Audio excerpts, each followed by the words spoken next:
Bonjour à toutes et tous et bonjour à vos inconscients. J'espère que vous allez bien et que vous êtes prêts pour une nouvelle vidéo. Je vais parler de quoi aujourd'hui? Eh bien, de la culpabilité. La tienne, en l'occurrence, peut-être. Car oui, la culpabilité, quand tu nous tiens, allez, c'est parti, on y va. Ta culpabilité, en fait, c'est pas qu'une simple pensée. C'est aussi un sentiment qui contrôle ton corps et ton esprit. C'est en gros le prix que tu payes quand tu t'écartes de la norme. Mais pas la norme des autres, celle de ton propre jugement intérieur, c'est ce qu'on appelle le surmoi. En gros, le surmoi, Kezako, c'est ton censeur, c'est l'héritier des règles que tes parents, la société t'ont léguées. C'est une instance en fait psychique qui se heurte en fait à ton ça. Là encore, Kezako, le ça. Le ça, c'est aussi une instance psychique. Et je te rassure, il y en a une troisième.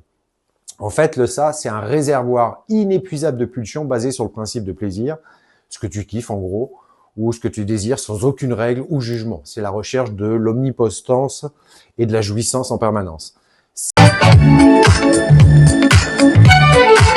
C'est les fameuses pulsions.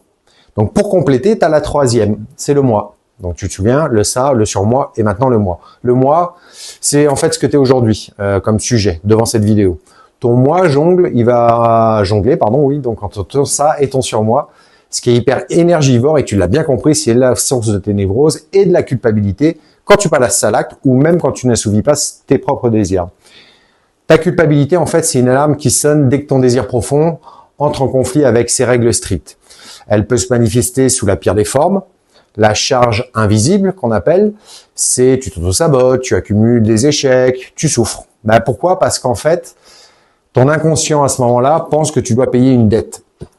Tu te punis toi-même, en fait, pour avoir le droit d'exister sans être totalement marginalisé par ta propre conscience.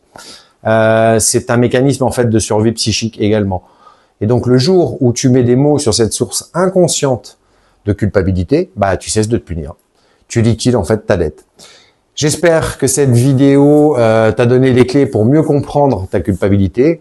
Maintenant, jette un petit coup d'œil sur ta prochaine vague de culpabilité et pense à cette simple question. Est-ce que cette mauvaise conscience vient d'une faute réelle ou est-ce que mon juge intérieur qui me chuchote des reproches? Au revoir à toutes et tous, mes amitiés aussi à vos inconscients. À bientôt. Au revoir.